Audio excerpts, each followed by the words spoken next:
Reproduction हमारा main topic. जिस चीज़ को समझने के लिए इस चैप्टर की हम शुरुआत कर रहे हैं, उसके बेसिक्स को समझने के लिए ये चैप्टर हम पढ़ रहे हैं। चलिए शुरू करते हैं। हमारा मेन टॉपिक रिप्रोडक्शन। सबसे पहले हम शुरू करते हैं रिप्रोडक्शन की डेफिनेशन से।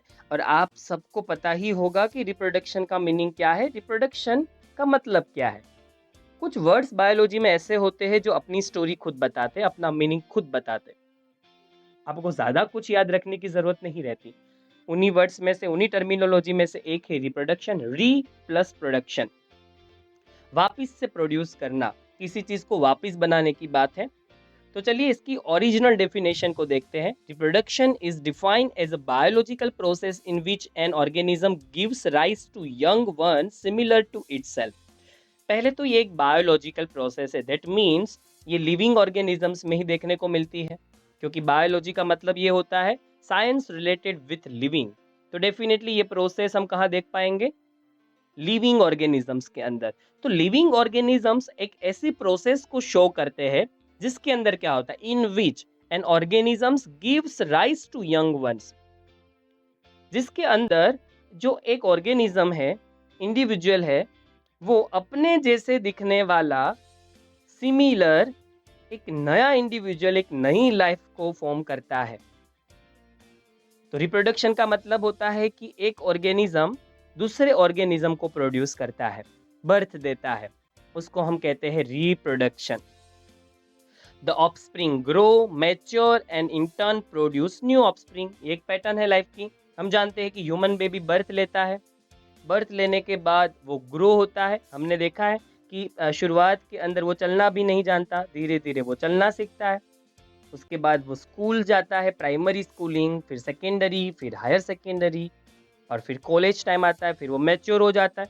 मैच्योरिटी की एज आती है तो वो भी रिप्रोडक्शन करता है। रिप्रोडक्शन के बाद उसके भी बच्चे होते हैं और वो भी ये सिमिलर पैटर्न के साथ लाइफ में आगे बढ़ते हैं।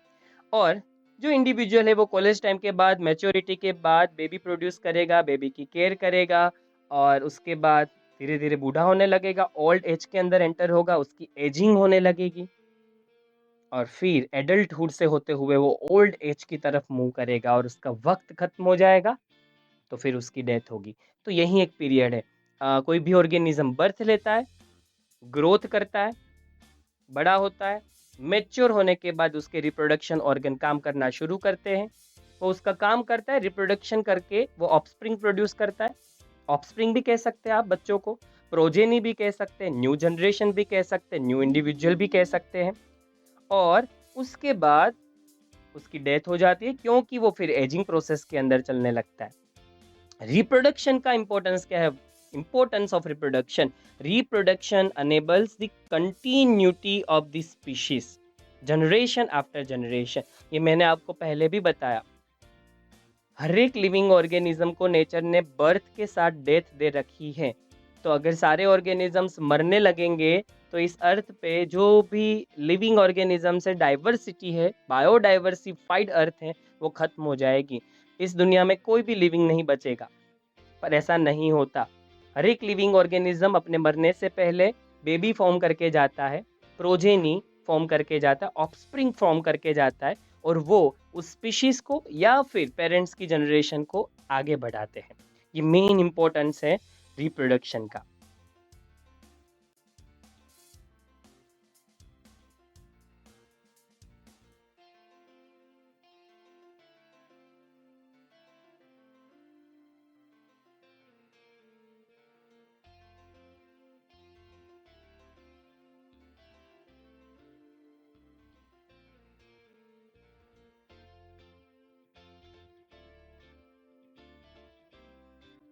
क्या हर एक ऑर्गेनिज्म एक तरीके से ही, सेम मेथड से ही रिप्रोडक्शन करता है? नहीं, बिल्कुल नहीं। हर एक ऑर्गेनिज्म को नेचर ने एक यूनिकनेस दी है। हर एक ऑर्गेनिज्म अपने आप में यूनिक है। वो अलग-अलग स्पीशीज का हो सकता है। डिफरेंट स्पीशीज के मेंबर्स अपने तरीके से यूनिक है, मॉर्फोलॉजी से, एनाटॉमी से, अपनी बॉडी की प्रोसेसेस से। और विद इन द स्पीशीज भी कुछ ना कुछ यूनिकनेस हर एक इंडिविजुअल को नेचर ने दी है।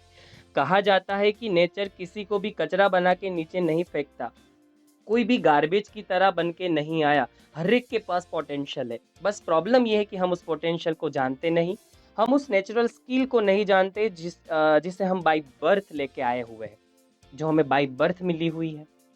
अगर ये चीज़ हम जान लेते हैं तो शायद ये हमारा दोबारा से एक नया जन्म होगा, हम रीबर्थ लेंगे और हम उस फील्ड में जा पाएंगे या वो चीज़ कर पाएंगे जिसके लिए हम बने थे। तो each organism has its own mechanism for reproduction. हर एक ऑर्गेनिज्म को अलग तरीका मिला हुआ है, खुद का तरीका उन्होंने प्रोड्यूस किया हुआ है रिप्रोडक्शन के लिए। Habitat, physiology and the several other factors are responsible for how it reproduces. बहुत सारे फैक्टर्स अफेक्ट करते हैं रिप्रोडक्शन के लिए। देखना पड़ता है कि वेदर सूटेबल है कि नहीं। बेबीज के बर्थ होने के बाद वो बेबीज को कहीं प्रीडेटर्स खा तो नहीं जाएंगे, बेबीज को प्रोटेक्ट भी करने की बात है। आफ्टर रिप्रोडक्शन बेबीज को न्यूट्रिशन देने की, उनके केयर करने की भी बात है, एक पेरेंटिंग की भी बात है। और वो हमें सूटेबल टाइम पीरियड ढूंढना पड़ता है कि उस पीरियड में मैक्सिमम ऑफस्प्रिंग है वो सर्वाइव कर ले, मैक्सिमम बेबी सर्वाइव कर ले और रिप्रोडक्शन के लिए वो टाइम पीरियड भी बेटर हो। तो बहुत से फैक्टर्स है जो सोचने पड़ते हैं ऑर्गेनिजम्स को। हम तो कभी ये नहीं सोचते, ह्यूमंस तो कोई भी टाइम पे रिप्रोडक्शन कर लेते, क्योंकि हम हाईली डोमिनेटिंग है, हम बहुत ही ज़्यादा सुपीरियर है, इसीलिए हमें कोई ज़्यादा खतरा एनवायरनमेंट से है नहीं। पर जो लोअर कैटेगरी के ऑर्गेनिजम्स हैं उनके लिए बहुत बड़ा खतरा होता है। एनवायरनमेंट में बहुत से फैक्टर्स है जो उनके रिप्रोडक्शन को अफेक्ट करते हैं। Based on whether there is participation of one organism or two in the process of reproduction, it is of two type. Reproduction के अंदर एक ऑर्गेनिज्म पार्ट लेता है या दो ऑर्गेनिज्म की हेल्प से बेबी फॉर्म होता है। तो बेबी फॉर्म हो रहा है सिंगल ऑर्गेनिज्म से या फिर दो ऑर्गेनिज्म आपस में मिल के बेबी फॉर्म कर रहे हैं। उसके बेस्ड पे उस ऑर्गेनिज्म के रिप्रोडक्शन को हमने दो कैटेगरी में डिवाइड किया है, asexual reproduction and the sexual reproduction. और आप जानते हैं रिप्रोडक्शन के दो टाइप है, बहुत ही सालों से पढ़ते आए हैं, लोअर स्टैंडर्ड से पढ़ते आए हैं कि रिप्रोडक्शन दो टाइप का होता है, asexual reproduction and the sexual reproduction.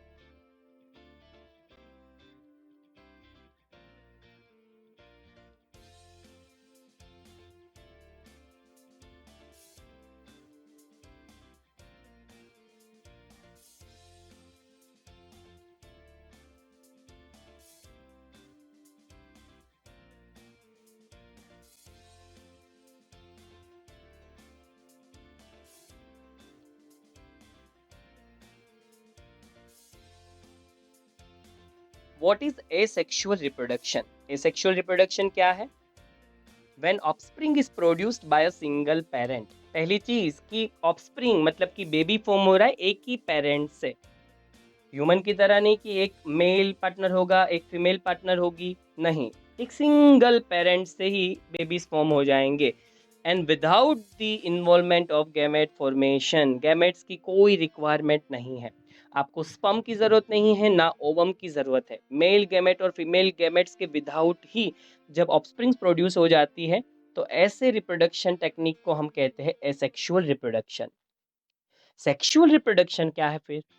when two parents participate in the reproductive process। Reproduction process के अंदर दो पेरेंट्स इन्वॉल्व होते हैं, दो ऑर्गेनिजम्स इन्वॉल्व होते हैं, जिसमें से एक मेल पार्टनर होता है दूसरा फीमेल। ऑपोजिट सेक्स लिखा है मतलब कि एक पार्टनर मेल होगा और एक पार्टनर होगी फीमेल।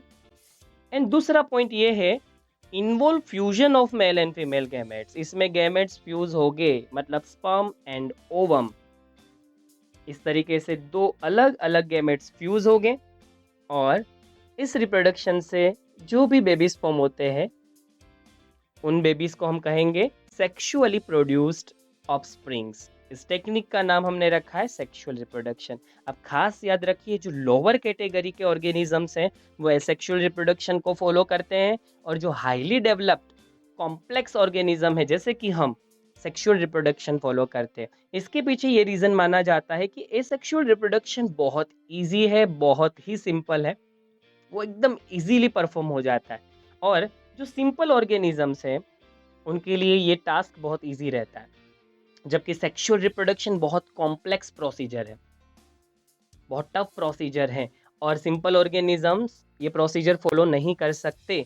इसीलिए जो कॉम्प्लेक्स ऑर्गेनिज्म है, जो कॉम्प्लेक्स प्रोसेसेस करना सीख चुके हैं, इवोल्यूशन से जान चुके हैं, समझ चुके हैं, वही सेक्सुअल रिप्रोडक्शन को फॉलो करते हैं।